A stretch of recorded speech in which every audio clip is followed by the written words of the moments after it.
Okay, so we're now recording. I'd like to start off and ask if anybody has any questions or anything regarding the class or assignments or groups or anything like that.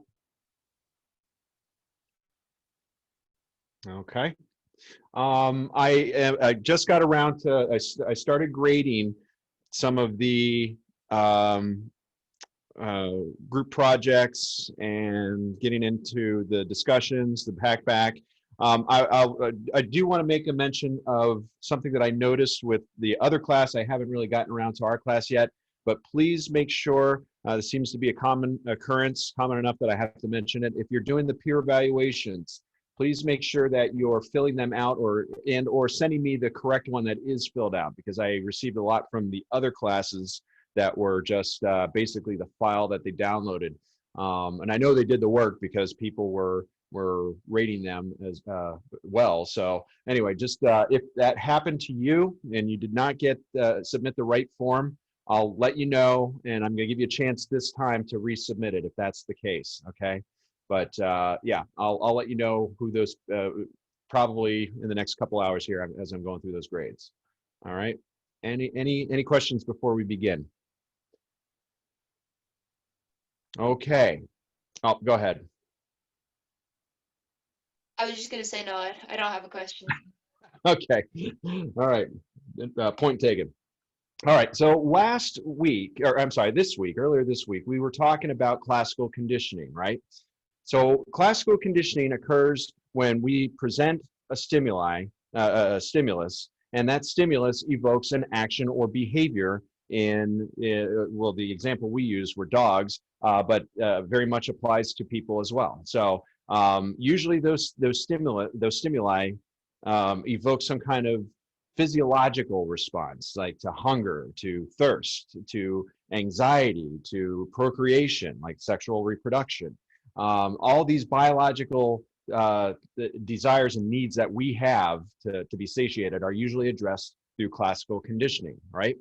So great concept, and it explains a lot, especially when we consider fear and pain and anxiety. You know, classical conditioning is very much at play with those concepts. However, is that a great way to really teach somebody to do something? Probably not, right? And we're going to talk a little bit more about this when we get into motivation. But what are some reinforcements? Like, what are things that reward us in our everyday lives? Does anybody have an example? What rewards you?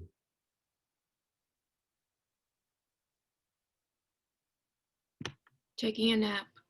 Taking a nap. Okay, so peace and quiet, maybe. All right. What are some things that reward you? Money. Money's a big reward. Yep, absolutely. Why money, by the way? What does money do for us? Gives us the opportunity to be able to buy things that can increase happiness. Something Okay. we might want. Also, it feels good to work hard and then get something in return. Okay.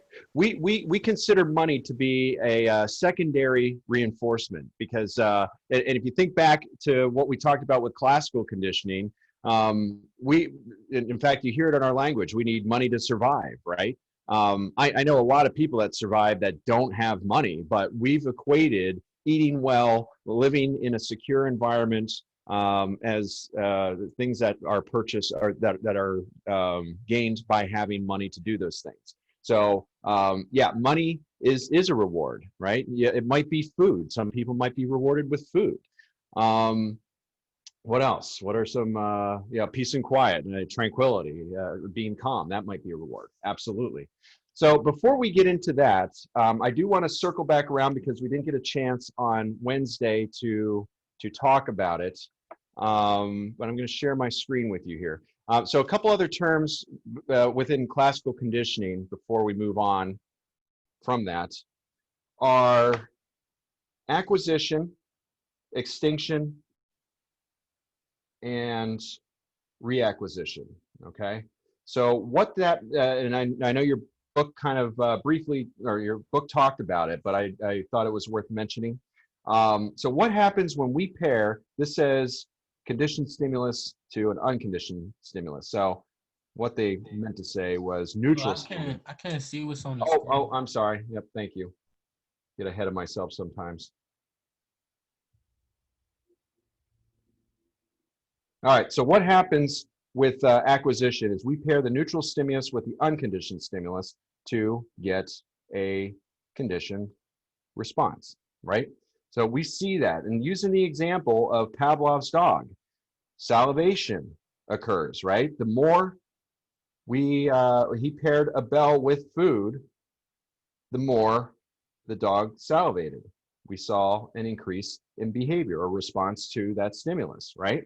So what happens when we take away the food, we take away the unconditioned stimulus, and I don't know why this says CS because it's NS. So you just have the CS or the NS by itself, just the bell, and you don't reward the dog with food. What happens to the response? It fades. Starts to diminish, right? Absolutely. So the more that we ring that bell and not pair that with food, the less of a reaction that the dog's going to have to that, to the point where he almost forgets about it. It's still there.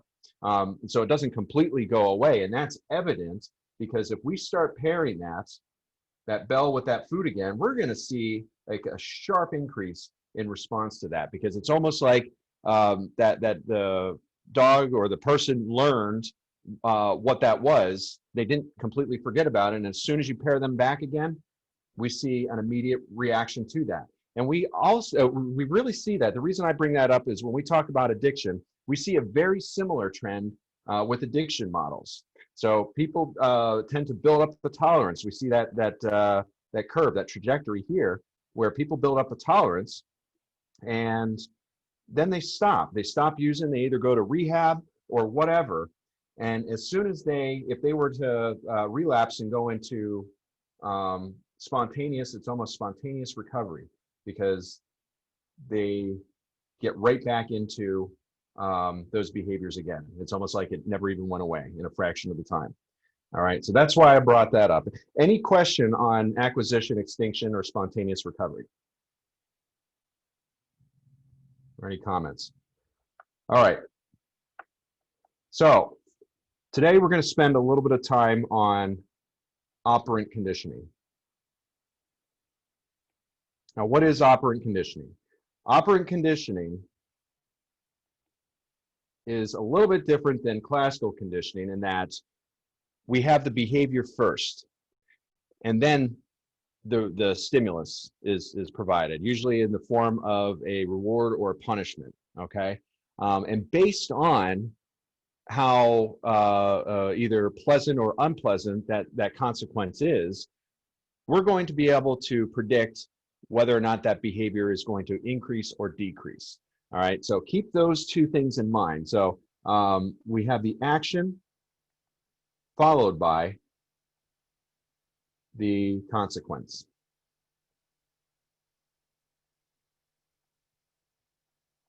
All right. Within this, I want to familiarize you with 4 terms: reinforcement,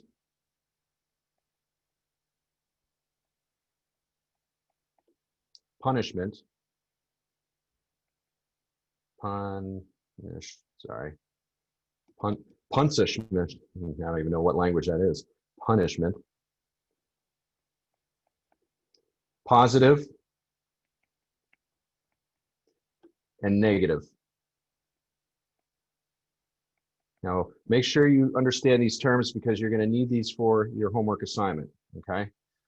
So reinforcement, anytime that we want a behavior to increase, we're going to use reinforcement, all right? So reinforcement, we're reinforcing the behavior. We want it to increase. Punishment is the opposite. Punishment, we want behavior to decrease, and I'll give you plenty of examples here shortly. With positive and negative, now I caution you, please, please, please be very careful with this. It's not what it seems. We think of positive as good and negative as bad. That's out the window with this. Positive means we are adding something.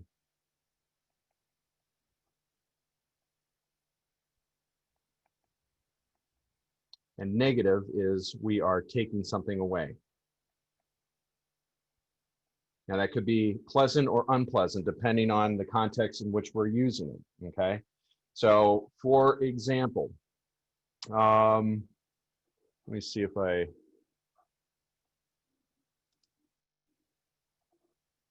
have this set up here first.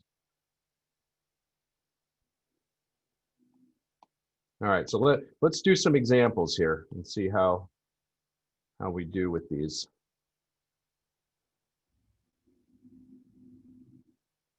So does anybody have any examples before we do this of their how they've either been rewarded or punished to increase or decrease behaviors? Anybody that cares to share? If not, that's okay. I have plenty of examples. I can.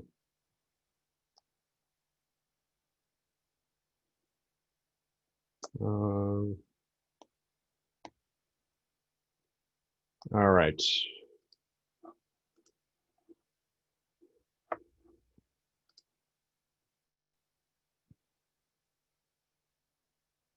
And hopefully you can see my screen now. Did it come up for you? Yeah. All right. So let's just do a couple of these and pay attention because some of them might appear on your assignments. A student tends to complete his or her homework daily because they know that they will be rewarded with candy or praise. So what is the behavior in this that we're targeting, our target behavior? Reinforcement. Okay, what's the behavior? Let's kind of break this down into manageable parts. So what's the behavior that we want to either increase or decrease? Completing the homework. Homework, right? Absolutely. And why am I not able to write? Oh, there we go. So homework, right? That's what we're looking at. What would you say the consequence is for homework?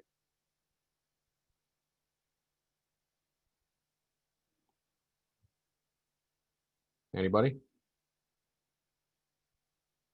Praise. Praise or what? Or candy, Or right? candy. Right. So we got two things going on that are now. Do we want to increase or decrease homework? That they're willing to. We want to increase it. Right. Right. So our behavior is increasing. So is that reinforcement or punishment? I think you said somebody already said reinforcement, right?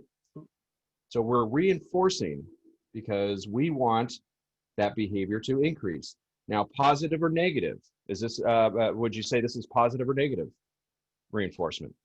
Positive. Positive. Why? Because we're adding. Right. You're adding something. You're adding something to increase the likelihood that that behavior is going to repeat. Okay. So very good. We're adding praise or candy. Yep. Yep. Or Whichever. with either praise or candy. They're both positive, right? All right. So let's try another one here. A child may learn to clean his or her room regularly because they're rewarded with extra TV every time they clean up. So what's happening here? What would you say this is?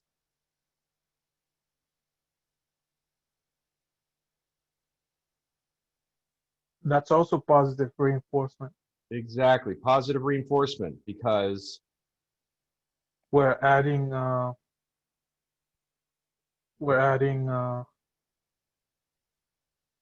cleaning the room. exactly. That's what we're adding here. Yep, yep. Now, every time, now this is going to be a fixed ratio, which I'll explain later. So I'll explain. I'm getting a little ahead of myself here. All right, so let's try maybe another one here. All right, so this one, we got a couple things going on. A child throws a tantrum because, I'll just say he didn't get a candy bar. So his father gets him one. He then stops the tantrum. So what is happening here? What's the behaviors we're looking at?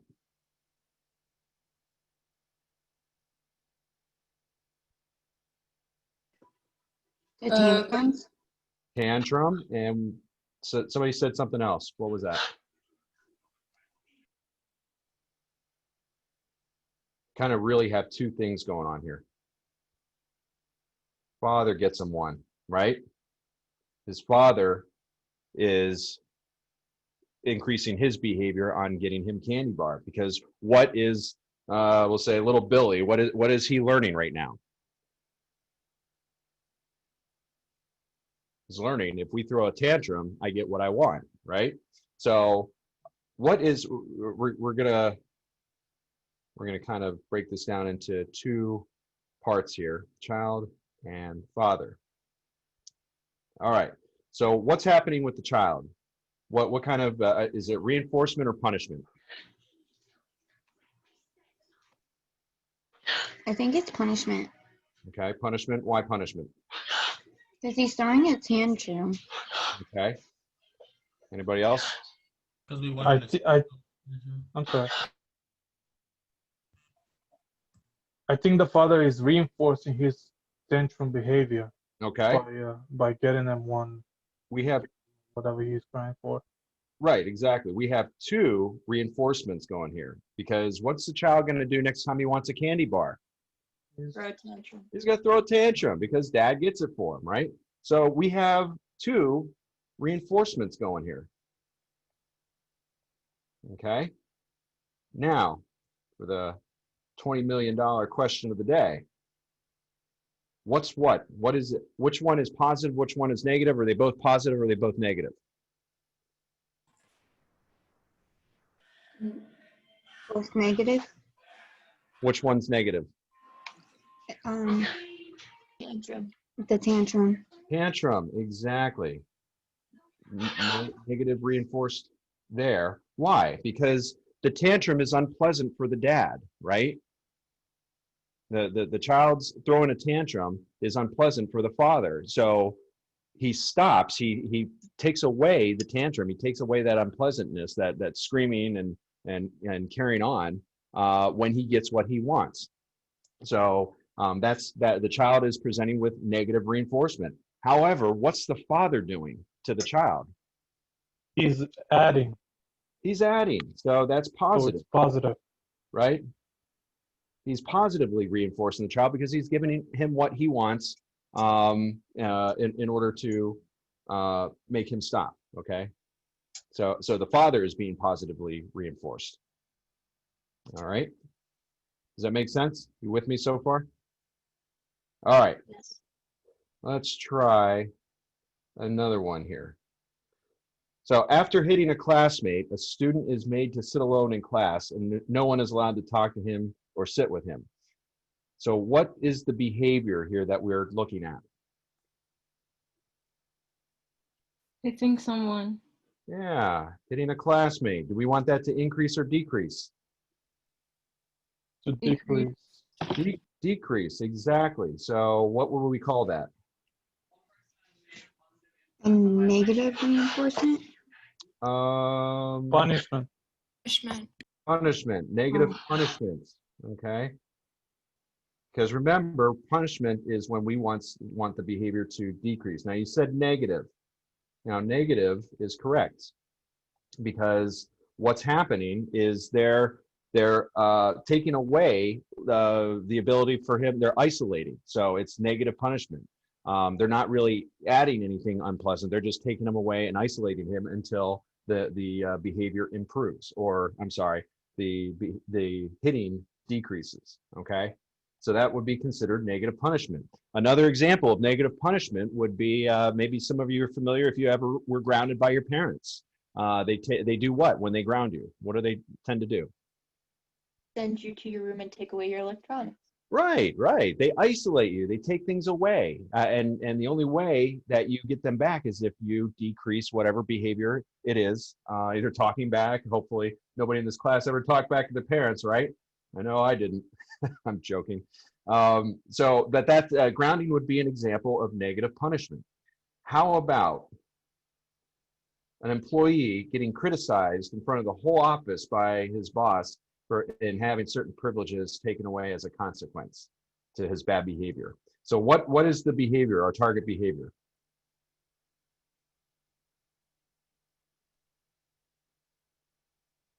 Bad behavior. Bad behavior, right? It's right there in the name. Bad behavior. Oh, why is it doing that? I did this last class too. All right, so we got the bad behavior. Increase or decrease? What do we want to do? We want to Decrease. decrease it. Decrease, so punishment, right? What now? What is the consequence here? Is it negative or positive? Be careful. Positive, Positive, why? because the workers want to motivate him. So they're applying criticism, right? They're applying criticism. We're Right. adding. Yeah, you're adding criticism, so it is absolutely positive. Now, there's another piece to this, having certain privileges taken away. We can consider that negative. So we kind of have two things going on, but just be careful when, because they criticize, it doesn't sound positive, right? So here's a test for you. A child receives a spanking. Is that positive or negative punishment? Negative, Okay, why? because he's receiving a spanking. Okay. Now be careful because negative, it sounds bad, right? If a child's getting spanked, it's probably bad. That doesn't mean it's negative because what is Positive. it's We're positive. adding. That's right. You're adding the element of fear and pain to reduce that child's behavior, right? So that would be an example of positive punishment. What are your thoughts on spanking, by the way? What do you think? Is it an effective way to correct behaviors? I don't think it is. Okay. I think it is. You think it is? Okay. Straightened me out. What's that? It tells them discipline. It You shows said them it straightened me out. it Okay. straightened me out too. Right. Now, and I grew up in a different era where spanking was probably more used a lot more than it should have been. And the reason for that is because not a lot of parents, children don't come with manuals, and you don't necessarily have to have an education to have children, do you? So, excuse me, a lot of parents revert to old ways of teaching children consequences, and unfortunately, a lot of that is yelling and spanking, which is not always, in fact, it's rarely effective, and it's not effective used long term. All right. I know when I do that with my 3-year-old, it does not work. Yeah. It Yeah. don't work. And then she'll sit here and throw a tantrum until she get what she wants. And then like I live with my parents, so my parents will give her what she wants. So trying to redo all this and make sure she knows right from wrong, it is hard. Yeah. Yeah. Timeouts First time are parent, it's horrible. yeah. I work a lot with parents that have child's behaviors that are really sometimes out of whack, and we need to get them back on track. And one of the most effective tools that I use is timeouts. And I think it's highly effective if done right, and it has the tendency for parents to overuse that or not understand how it applies. But it is very effective if for many of you that are getting into the field of working with children, using timeouts as a means to correct actions and give them a choice to get back in line. Very useful. But spanking is rarely is it ever effective. There are certain applications when safety concerns that it might stop an immediate behavior as long as there's a learning moment associated with that. So just being very cautious of if you have any folks that you're working with and they engage in spanking behavior. One of I would say probably some of the problems I see arise from overspanking and overuse of that tactic is the child begins to lie. Now, why? Why would that happen? Why would a child lie because they're getting spanked? Maybe they'll lie about it so then they don't have to get a spanking. Right. It's unpleasant for them. And why would we want to do something that's going to be unpleasant? So they have a need to still want to engage in that behavior, but they're going to do it when the parent's not looking, right? The caregiver's not looking. So that really starts a process of them being deceitful and hiding their behaviors. So just something for you to keep in mind. All right.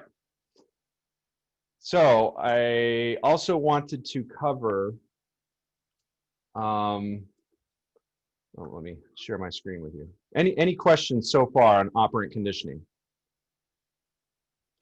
I just have a question for the assignment. Sure, go ahead.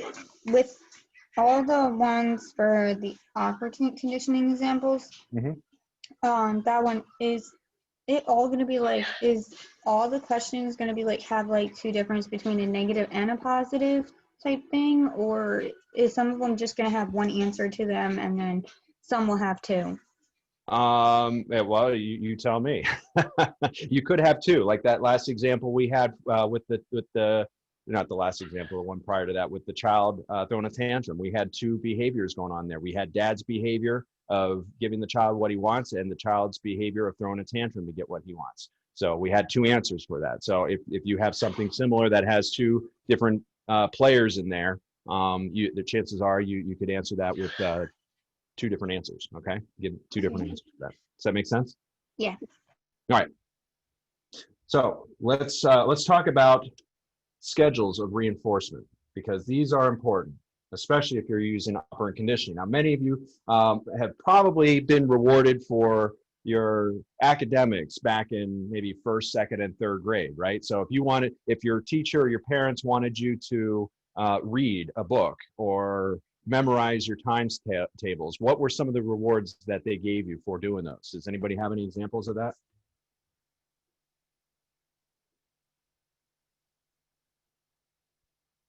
Money. Money, okay. Anybody else? Candy. Candy, okay, Box. candy's a big one. What's that? Prize box. Prize box, right? The treasure chest. We had a treasure chest in my third grade.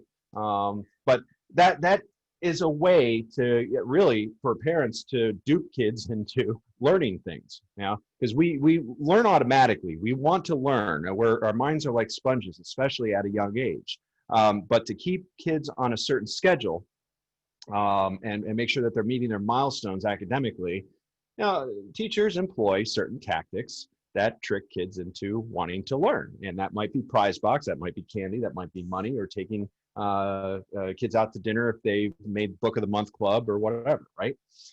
So the problem with doing that is it's not sustainable. Like, you grow up, and how many of you in 9th or 10th grade were still receiving candy for reading a book? It goes away, doesn't it?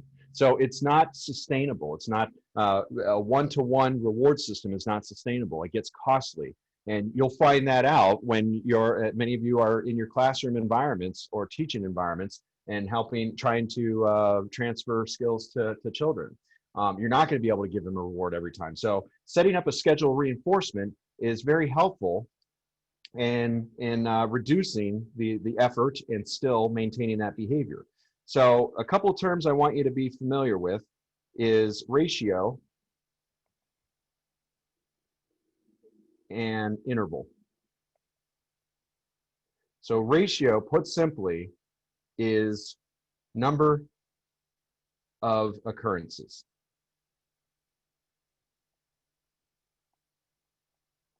Okay? I think I spelled occurrence wrong. One R, I think it's only one R. Anyway, interval is time. Fixed means it's relatively stable. I'm not going to write those down.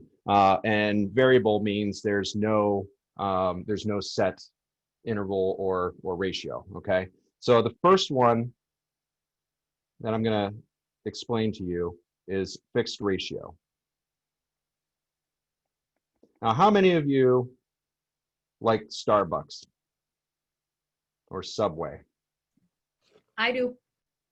All right. Does anybody have one of those punch cards from Starbucks? I have one. I don't have it on me right now. It's in my wallet, and my wallet's not near me. But do any of you have a punch card for Starbucks or anywhere really? I do. You do? Yeah. So what happens? What happens when you meet a certain number, like say I get, my favorite is pumpkin spice latte. I know I'm a bandwagoner, but if I purchase 5 pumpkin spice lattes, I get the 6th one free. Happens every time, right? They punch my card 5 times and my 6th one is free. So that is an example of fixed ratio because the same number of occurrences, same number of events, I'm rewarded, right? Happens. Yeah, it really doesn't matter if I do it 5 times in a week or 5 times in a month. Whenever that I get to that 6th one, I get a reward. Now, let's say, for example,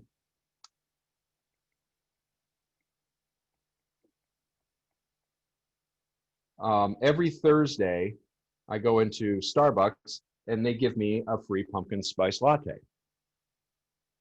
That would be nice, wouldn't it? That'd be sweet. Every Thursday, I would probably be there religiously, okay? But unfortunately, they don't do that. So, but that would be an example. So same time leads to a reward. So I could go 5 times a week, or I can go no times a week. And as long as I go on Thursday, I get a free pumpkin spice latte, right? So Well, let's if you go what's that? to trackside every Wednesday, you'll get wings discounted. Yes, that's another example of that. Exactly. And you know, when we get into social psychology, I don't know if we'll get into this topic or not, but that's kind of a foot in the door, isn't it? So they're offering you something, they advertise something at a ridiculous price, and you go in there and you see what other products they have, right? So that's kind of a marketing strategy they have. But that's exactly, that's an example of a fixed interval reward. Okay, so let's look at variable along with that, variable ratio. So, oops, ration. So variable ratio, an example of a variable ratio would be if I went into Starbucks and I had my card, and sometimes I go in there and I get a free item. You know, it's not any particular time of the day or time of the week. It's not any particular amount that I have to purchase. So I could purchase 3 and I go in and they give me a free pumpkin spice latte, or I go in and I buy 10 and then I get 1 free, or I can buy 20 and not get anything. It's a variable, that's considered a variable ratio because it depends on how much I purchase, but there's no set price to that. And where we usually see a very similar learning model with this is with gambling, right? How many of you go to casinos? You go to the casinos and do you win every 5th time that you go there or every Wednesday? It really varies, but the payout is huge if you do win, and it makes you feel good. That rewards you. All right, so varied number of events. And by the way, this is probably our strongest reward system that we have, because it keeps people coming back regardless of how much they win or how often they win or what time of day or time of the week they win. They just don't know, and that prompts them to go back and get more, because we're really built on fixed. We like things regular, right? We like to feel like things are in a routine, and so this variable just drives us nuts to the point where we obsessively, if somebody is obsessed and has a gambling issue, somebody might obsess with going over and trying to reduce that mentality is that I'm going to win at some point, so I'm just going to keep doing more. Okay, does that make sense? Yeah. Is this going to be on D2L? Like the video? What do you mean, the video? Yeah. Absolutely. Yep. Okay. So variable interval is, again, just any kind of varied time that something, so varied time. So I may go into Starbucks to get my pumpkin spice latte, and it doesn't have anything to do with me, but it might just be a random day of the week that they just decide to give out free pumpkin spice lattes. Has nothing to do with how much I purchase. Has nothing to do with me personally. It's just the day of the week that that they pick to do that, and it could be random. Okay. All right. Any questions on scheduled reinforcements?